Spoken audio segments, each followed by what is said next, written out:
Hello everyone, welcome to Learn with Yasmin. আজিৰ ভিডিঅ'ত আমি আলোচনা কৰিম ক্লাছ 12 বায়োলজিৰ চেপ্টাৰ 12 জৈৱ প্ৰযুক্তিবিদ্যা আৰু ইয়াৰ প্ৰয়োগ। সো আজি আমি আলোচনা কৰিম কীট প্ৰতিৰোধী উদ্ভিদৰ বিষয়ে। ইয়াৰ আগৰ ভিডিঅ'ত আমি পঢ়িছিলোঁ পতংগ প্ৰতিৰোধী উদ্ভিদ কেনেকৈ সৃষ্টি হয়, যিবোৰ উদ্ভিদত তাৰমানে এক্সট্ৰাকৈ পতংগনাশক ব্যৱহাৰ কৰিবলৈ প্ৰয়োজন নাছিল। আজি আমি চাম কীট প্ৰতিৰোধী উদ্ভিদ কেনেদৰে সৃষ্টি কৰিব পাৰি। এতিয়া নিমাটডছ যিটো হয় গোলকৃমি হৈছে এবিধ পৰজীৱী যিটো বেছিভাগ বহুত ধৰণৰ উদ্ভিদত দেখিবলৈ পোৱা যায়। এই পৰজীৱীবিধে উদ্ভিদৰ যিবোৰ পুষ্টি থাকে পুষ্টিসমূহক খাই পেলাই উদ্ভিদক ক্ষতিসাধন কৰে। সো যেতিয়া পুষ্টিসমূহ উদ্ভিদৰ খাই পেলোৱা হয় তেতিয়া উদ্ভিদটোৱে যিমানখিনি শস্য উৎপাদন কৰিব লাগিছিল সিমানখিনি শস্য উৎপাদন কৰিব নোৱাৰে। সো শস্য উৎপাদন যথেষ্ট পৰিমাণে কমি আহে। গতিকে কি কৰিব লাগিব, এই যিটো গোলকৃমি আছে, ৰাউণ্ড ৱাৰ্ম আছে, নিমাটডছটোৰ পৰা উদ্ভিদজোপাক বচাব লাগিব।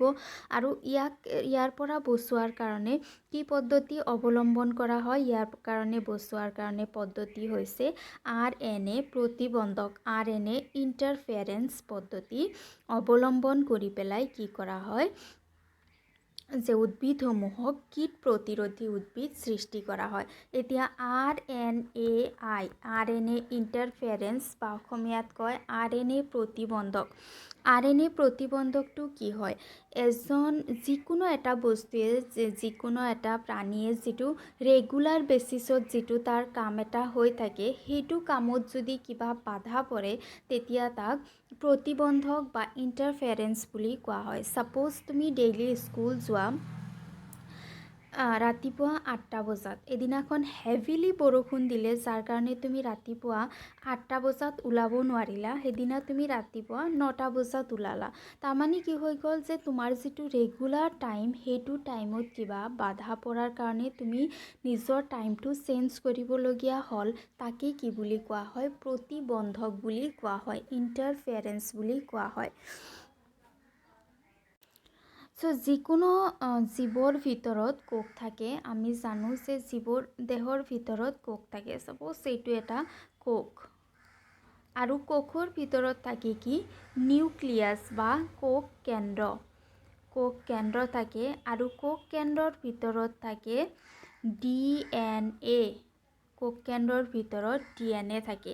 এই যিটো DNA থাকে, DNAটোক জিনীয় পদাৰ্থ বুলি কোৱা হয়। DNA অনুবাদকৰণ প্ৰক্ৰিয়া কৰে যাৰ দ্বাৰা DNA নিজৰ প্ৰতিলিপি সৃষ্টি কৰে, নিজৰ কপি সৃষ্টি কৰে। তাৰপিছত DNA আৰু এটা প্ৰক্ৰিয়া কৰে যিটো প্ৰক্ৰিয়াক লিপন্তৰ প্ৰক্ৰিয়া বুলি কোৱা হয়। লিপন্তৰ প্ৰক্ৰিয়াত DNAৰ পৰা RNA সৃষ্টি হয়। DNAৰ পৰা RNA সৃষ্টি হোৱা প্ৰক্ৰিয়াটোক লিপন্তৰ প্ৰক্ৰিয়া বুলি কোৱা হয়। এতিয়া এই যে RNA যে সৃষ্টি হয়, RNAটো যেতিয়া প্ৰথমতে DNAৰ পৰা RNA সৃষ্টি হয় সেইটো কি RNA থাকে? সেইটো pre-mRNA থাকে, প্ৰি-মেছেঞ্জাৰ RNA থাকে। তাৰপিছত লাহে লাহে সেই mRNAটো স্প্লাইচিং প্ৰক্ৰিয়া হয়, এইবোৰ আমি আগতে পাইছোঁ। সেইটো প্ৰক্ৰিয়াৰ দ্বাৰা মেচিউৰ RNA লৈ কনভাৰ্ট হয়। হয়নে? মেচিউৰ RNA লৈ কনভাৰ্ট হোৱাৰ পিছত প্ৰটিন সংশ্লেষণ কৰে। প্ৰটিন সংশ্লেষণ কৰি পেলাই যিটো জিনৰ চৰিত্ৰ থাকে, জিনৰ চৰিত্ৰটো প্ৰকাশ কৰে। এতিয়া এই যে প্ৰটিন যে সংশ্লেষণ কৰি জিনৰ চৰিত্ৰ প্ৰকাশ কৰে, এইটো প্ৰক্ৰিয়াক অনুবাদকৰণ প্ৰক্ৰিয়া বুলি কোৱা হয়। এইটো হৈছে কি এটা ৰেগুলাৰ প্ৰচেছ যিটো জীৱৰ দেহত যিবোৰ কোষ থাকে কোষসমূহে কৰে। অনুবাদ, লিপন্তৰ, তাৰপিছত অনুকৃত্যায়ন, এইবোৰ প্ৰক্ৰিয়া হৈছে কি জিনীয় জীৱৰ কোষৰ বা জিনীয় পদাৰ্থৰ এটা ৰেগুলাৰ প্ৰক্ৰিয়া। এতিয়া এই প্ৰক্ৰিয়াত এই RNA মলিকুলৰ যিটো প্ৰক্ৰিয়া, RNA মলিকুলৰ প্ৰক্ৰিয়া কি জিন প্ৰকাশ কৰা, জিনৰ চৰিত্ৰ প্ৰকাশ কৰা, প্ৰটিন সংশ্লেষণ কৰি পেলাই। সো এই প্ৰক্ৰিয়াত যদি কিবা এটা বাধা পৰে তেতিয়াহ'লে তাক কি কোৱা হ'ব? RNAৰ প্ৰতিবন্ধক। আৰু যেতিয়া RNAৰ প্ৰতিবন্ধক প্ৰক্ৰিয়া হয় তাৰ মানে কি হয় যে সাইটোপ্লাজম কোষৰ ভিতৰত যিটো সাইটোপ্লাজম থাকে য'ত RNA mRNA সমূহে কাম কৰে সেই সাইটোপ্লাজমত mRNAৰ সাইলেন্সড প্ৰক্ৰিয়া হয় ইয়াক কি বুলি কোৱা হয় সাইলেন্সড in the cytoplasm mRNA are silenced in the cytoplasm তাৰ মানে mRNA একেবাৰে চুপচাপ হৈ যায় mRNA নিজৰ কাম কৰিব নোৱাৰে একো কৰিব নোৱাৰে ই সাইলেন্সড হৈ পেলাই সাইটোপ্লাজমত ৰৈ যায় এই প্ৰক্ৰিয়াক RNAৰ প্ৰতিবন্ধক বুলি কোৱা হয় RNA প্ৰতিবন্ধক RNAয়ে ক্ৰিয়া কৰাৰ পিছত এই পদ্ধতিত dsRNAৰ দ্বাৰা বিশেষ ধৰণৰ mRNA নিষ্ক্ৰিয় কৰি ৰাখে সংক্ৰমিত mRNA ভাইৰাছ এই পৰিপূৰক RNAৰ উৎস হ'ব পাৰে এতিয়া dsRNA কি হয় dsRNA হৈছে ডাবল ষ্টাণ্ডাৰ্ড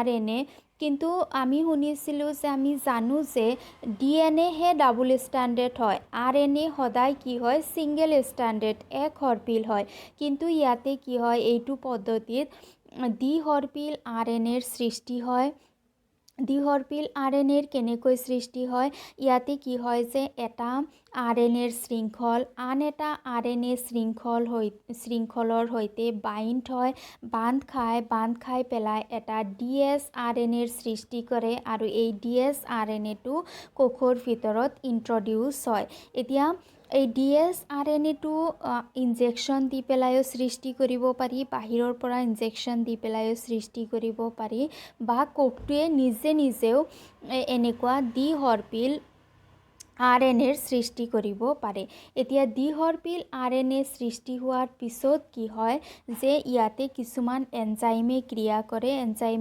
কৰি পেলাই প্ৰক্ৰিয়াটো সম্পূৰ্ণ কৰে এতিয়া সাপোজ এইটো হৈছে এটা দ্বিহৰপিল RNA dsRNA এইটো এটা dsRNA এতিয়া এই দ্বিহৰপিল RNAটোত এটা এনজাইমে ক্ৰিয়া কৰে এনজাইমটোৰ নাম হৈছে এনজাইম ডাইচাৰে এই dsRNA বহুশৃংখলটোৰ একেবাৰে মাজত ই কি কৰে কাটি দিয়ে এতিয়া ই কি কৰে এইটো হৈছে আমাৰ dsRNA ইয়াৰ একেবাৰে মাজত কাটি দিয়ে ইখিনি ঠাইত ডাইচাৰ এনজাইমে কাটি দিয়ে এতিয়া ডাইচাৰ এনজাইমটোৱে মাজত কাটি দিয়ে তাৰ মানে ই হৈছে কি এবিধ এন্ডোনিউক্লিয়াছ আমি পঢ়িছিলোঁ এন্ডোনিউক্লিয়াছ আৰু এক্সোনিউক্লিয়াছ এন্ডোনিউক্লিয়াছে সদায় RNA বা DNA যিকোনো বস্তু সদায় সাইডৰ পৰা কাটে কিন্তু এন্ডোনিউক্লিয়াছে মাজত কাটে এক্সোনিউক্লিয়াছে সাইডত কাটে এন্ডোনিউক্লিয়াছে যিকোনো ঠাইত কাটিব পাৰে সো ইয়াতে যিটো ডাইচাৰ এনজাইম আছে ডাইচাৰ এনজাইমটো এবিধ এন্ডোনিউক্লিয়াছ হয় সেইকাৰণে ই RNAটোক একেবাৰে মাজত কাটি দিয়ে সো কাটি দিয়াৰ পিছত কি হয় সৰু স্মল ইন্টাৰফেয়াৰিং RNAৰ সৃষ্টি হয় সৰু RNA ইন্টাৰফেয়াৰিং প্ৰতিবন্ধক RNAৰ সৃষ্টি হয় সো ইয়াৰ পৰা কি হয়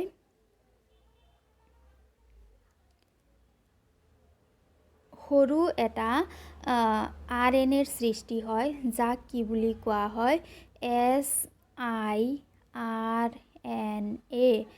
siRNA মানে হৈছে স্মল ইন্টাৰফেয়াৰিং RNA সৰু প্ৰতিবন্ধক RNAৰ সৃষ্টি হয় এতিয়া এই যিটো RNA আছে সেইটো 25 নিউক্লিঅটাইডৰ দ্বাৰা সৃষ্টি হয় একেবাৰে সৰু হয় 25 নিউক্লিঅটাইডৰ দ্বাৰা সৃষ্টি হয় এতিয়া এই যিটো siRNA আছে siRNAৰ দুয়োটা শৃংখলৰ যিটো 3' এণ্ড আছে 3' এণ্ডত এটা আনপেয়াৰ অনুক্ৰম থাকে এটা আনপেয়াৰ সিকুৱেন্স থাকে 3' এণ্ড মানে ক'ত ইয়াৰ এইটো 3' এণ্ড আৰু ইয়াৰ হৈছে এইটো 3' এণ্ড সো ইয়াৰ ওপৰত এটা সিকুৱেন্স থাকিব AGTC যিকোনো এটা সিকুৱেন্স থাকিব ইয়াতে এটা সিকুৱেন্স থাকিব কিন্তু ইয়াৰ তলত কোনো ধৰণৰ পৰিপূৰক ইয়াৰ ওপৰত কোনো ধৰণৰ পৰিপূৰক সিকুৱেন্স নাথাকে সেইকাৰণে ইয়াক কি কোৱা হৈছে আনপেয়াৰ সিকুৱেন্স 3' এণ্ডত এটা আনপেয়াৰ সিকুৱেন্সৰ সৃষ্টি হয় এতিয়া যেটো siRNA আছে small ইন্টাৰফেৰেন্স RNA small ইন্টাৰফেৰেন্স RNA ৰিস্কৰ form কৰে ৰিস্ক মানে হৈছে RNA ইন্ট্ৰোডিউস সাইলেন্সিং কমপ্লেক্স ইয়াৰ পৰা সৃষ্টি হয় ৰিস্ক হৈছে ৰিস্ক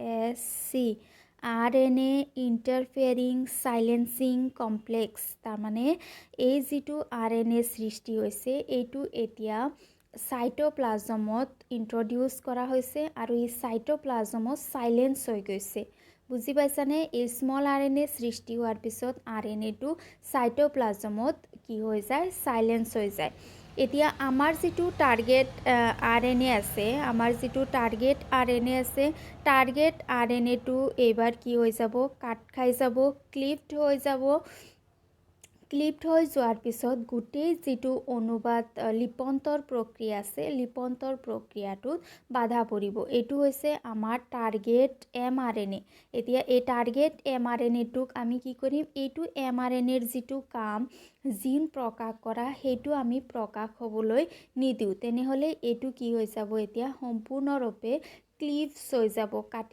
কাটি যোৱাৰ কাৰণে এইটো RNA কোনো ধৰণৰ প্ৰটিন সংশ্লেষণ কৰিব নোৱাৰিব সো প্ৰটিন সংশ্লেষণ কৰিব নোৱাৰাৰ কাৰণে জিন এক্সপ্ৰেছনত বাধা পৰিব যাৰ ফলত ইয়াৰ যেটো কামটো সম্পূৰ্ণৰূপে ৰৈ যাব যেটো RNA ৰ যেটো কাম ই প্ৰটিন সংশ্লেষণ এনল এইবোৰ যে কৰে সেই কামটোই কৰিব নোৱাৰিব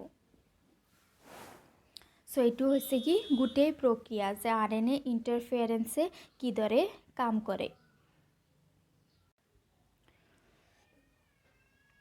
এগ্ৰ'বেক্টেৰিয়াম বাহক ব্যৱহাৰ কৰি গোলকৃমিৰ নিৰ্দিষ্ট জিন উদ্ভিদত প্ৰয়োগ কৰা হয় ডিএনএৰ প্ৰয়োগ এনেধৰণে হয় যাতে চেতন আৰু অচেতন RNA দুয়োবিধে উৎপন্ন হয় অচেতন RNA মানে যাক মই সাইলেন্স RNA বুলি কৈছিলো সো এই প্ৰক্ৰিয়াটো এনেদৰে হয় যে তাতে দুই ধৰণৰ RNA সৃষ্টি হ'ব পাৰে এটা চেতন RNA আৰু এটা অচেতন RNA এই দুবিধ RNA এটা আনটোৰ পৰিপূৰক হিচাপে থাকি RNA I সৃষ্টি কৰে যিয়ে গোলকৃমিৰ mRNA নিষ্ক্ৰিয় কৰে সো এইটো প্ৰক্ৰিয়াত কি হয় যে RNA এটা আনটোৰ হৈতে পৰিপূৰক হয় এটা RNA আছে ইয়াৰ পৰিপূৰক হিচাপে আৰু এটা RNA আহি পেলাই এটা আনটোৰ হৈতে লগ লাগি পেলাই dsRNA ৰ সৃষ্টি কৰে ফলস্বৰূপে নিৰ্দিষ্ট ব্যাখ্যা সৃষ্টি কৰি RNA বিলাকে ট্ৰানজেনিক পোষক জীৱ বিলাকক জীয়াই থাকিবলৈ